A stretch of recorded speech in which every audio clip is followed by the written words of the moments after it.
m'appelle Denis de Montgolfier, je suis journaliste indépendant, je travaille essentiellement pour deux rédactions, Arte Télévision et France 3. J'ai une conception de la liberté qui va jusqu'à la parole, aux actes et à la vision des choses. Cela ne plaît pas à tout le monde. Indépendant, ça veut dire avoir une conception de la liberté poussée très loin. Aller enquêter comme il y a 2 ans pour Arte en Tunisie et se faire agresser par les policiers de Zine El Abidine Ben Ali, tout ça m'est arrivé parce que j'avais fait une photo d'une manifestation interdite. Les policiers sont venus me subtiliser mon appareil photo. Être journaliste, c'est être libre de ses agissements.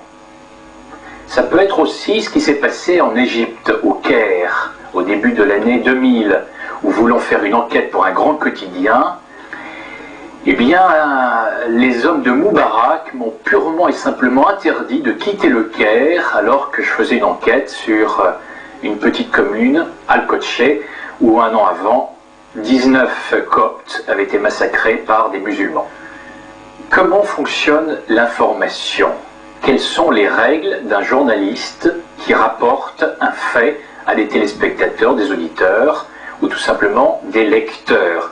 Pourquoi les consommateurs, vous, téléspectateurs, internautes, mais vous également lecteurs de la presse gratuite depuis 2 ans, vous, lecteurs de la presse mensuelle quotidienne ou hebdomadaire, ou vous, auditeurs d'une radio, comment est-ce que vous avez votre part de responsabilité dans des médias qui sont le plus souvent critiqués?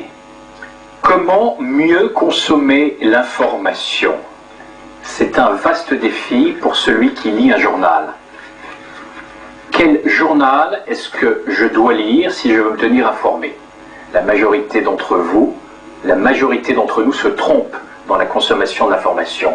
Si vous faites confiance à un journal télévisé en rentrant chez vous le soir à 20 h, si vous ne lisez qu'un seul quotidien par jour, si vous n'écoutez qu'une radio, personne ne pourra se plaindre que vous avez qu'une infime partie de ce qu'on appelle la vérité de l'information.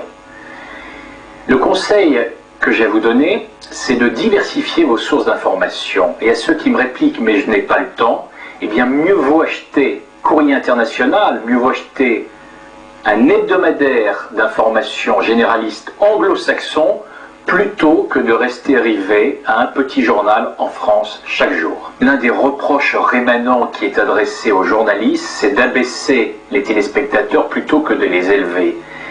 Mais quand les chaînes de télévision proposent une offre de qualité supérieure, eh bien le paradoxe montre que les téléspectateurs préfèrent le sensationnel, la variété, le people, le fait divers, en 2 mots l'hémoglobine, plutôt qu'une autre offre. J'en veux pour preuve les parts de marché de TF1. 30% de parts de marché en 2004, contre 4% pour la chaîne franco-allemande Arte. Comment mieux détecter et consommer l'information?